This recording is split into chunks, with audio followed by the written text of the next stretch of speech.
Shalom, meus queridos e amados irmãos, estudantes da Palavra de Deus. Falamos aqui de Laje, Minas, nossas aulas do curso intermediário pelo Centro de Cultura Bíblica Menechite, professor Ilmar. Nós estamos estudando a matéria Teologia do Novo Testamento.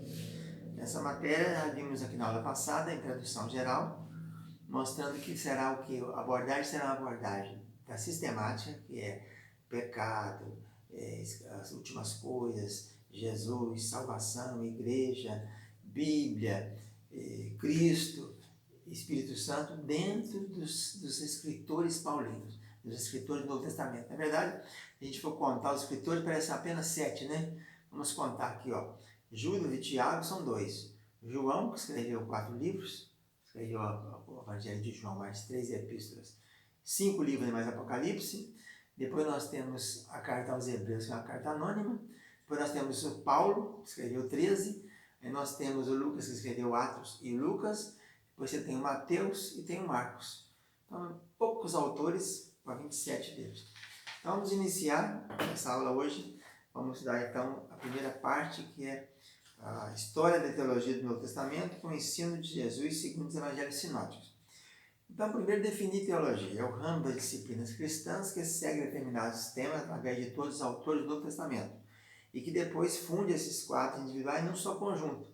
Então, você faz um levantamento em cada livro, nos blocos de livros, né? Sinóticos, não sinóticos, história, paulinas, gerais e revelação, e procura, então, condensar num bloco só. Então, o processo, analisaremos nessa aula, o processo progressivo de teologia do Novo Testamento, no transcorrer da história. A Idade Média, depois a Reforma, o escolasticismo ortodoxo. Esse é o entendimento progressivo da teologia. Na Idade Média, a Bíblia foi voltada-se mais para a parte dogmática, né? Tradição. Até na Idade, antes da Reforma, havia muita tradição. Tipo as doutrinas daqueles dias, era a tradição oral e a escrita. Depois nós temos a Reforma quando volta para a Bíblia, sem sola Escritura, sola Cristo, sola Fides, né? Só a fé, etc. Então, as Escrituras não determinam, a Bíblia, a igreja não determina o que as Escrituras ensinam, mas as Escrituras determinam o que a igreja deve ensinar. Aí é o Escritura, Scripturae Interpres. A Escritura interpreta a Escritura.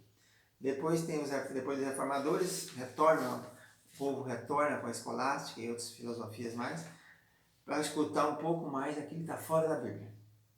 Vamos então entrar agora nos ensinos de Jesus segundo os evangelhos sinóticos. Primeiro, Jesus era judeu, né?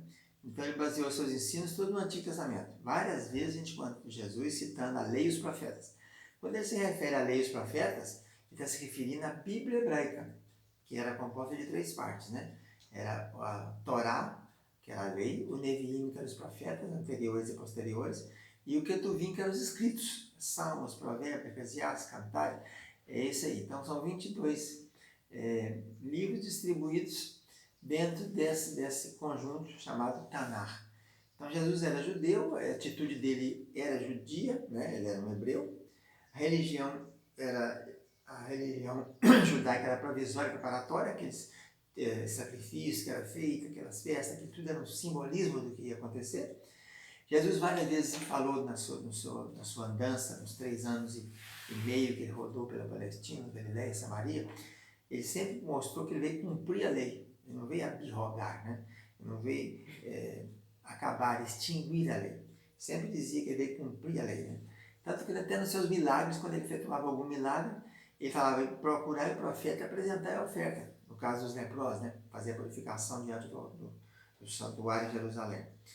A relação do Antigo para o Novo Testamento é muito grande, porque os judeus tinham por base, os fundamentos principais deles estavam no Velho Testamento.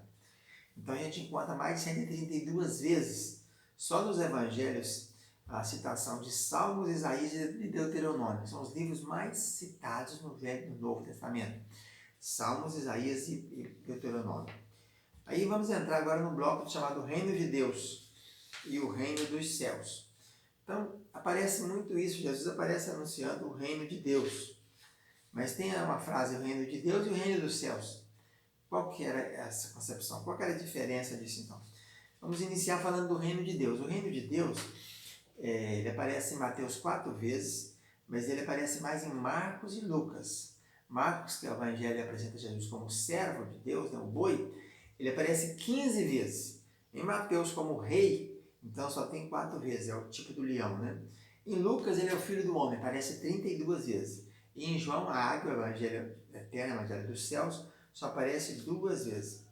Então, onde mais aparece a palavra, onde mais foi usado o vocábulo reino de Deus, é em Lucas, 32 vezes, depois Marcos, com 15 vezes. O reino de Deus, a ideia de um reino cujo rei é Deus, é uma ideia muito comum no Antigo Testamento, né? Tem uma história longa. Qual a concepção dos judeus a respeito do reino de Deus? O pensamento religioso do povo judaico estava saturado, impregnado com a ideia de um reino de Deus. A ideia de uma teocracia achava-se impregnada na vida da nação judaica, influenciando todo o povo. Lembrando que sempre, durante os períodos, até que se levantasse um rei, o profeta que dirigia o povo, o juiz que dirigia o povo, os patriarcas sempre tinham uma relação direta com Deus. Então era como se fosse uma teocracia, o governo de Deus. Depois eles pedem um rei, levanta Saul, né? E depois Davi, Salomão, e até a dinastia encerrar lá com o tempo de Zedequias no reino judaico, e encerra com Oséias no reino do sul, no reino do norte. Então, embora Deus seja o rei, ele deve também tornar-se rei, ou manifestar sua soberania real no mundo dos homens e das nações. Ele é o rei de toda a terra, a gente aparece isso aí em todos os textos dos 39 livros do Velho Testamento. Há uma dupla ênfase sobre a soberania real de Deus, né? A gente encontra muita coisa sobre o reino de Deus na comunidade de Qumran, os manuscritos do Mar Morto, nas cavernas de Qumran. Então, esse é o reino de Deus. O reino dos céus, qual é a diferença? A expressão reino dos céus, ela é mais de Mateus. A gente encontra essa expressão 34 vezes só em Mateus. Marcos não menciona, Lucas não menciona, João não menciona o reino dos céus. Ela aparece somente em Mateus, em vários lugares, e a expressão reino dos céus é uma expressão semítica, né? No qual o vocábulo céus é um termo usado de substituição ao nome divino. Lembra lá que os judeus não podiam falar, não tomarás o nome do Senhor teu Deus em vão. Então o filho pródigo, quando volta para a casa de seu pai, diz, direi, pai, pequei contra os céus e contra ti. Eles não usavam o nome de Deus, né? Faziam uma alusão aos céus. Queria dizer isso mesmo, a Deus. Então, raramente foi usada na literatura judaica antes do dia de Jesus. Você usava, né? É um reino escatológico, a vinda do reino, o seu aparecimento, significará a destruição total e final do diabo e seus anjos, a formação da sociedade redimida que não se mistura com o mal e a perfeita comunhão de Deus no banquete messiânico.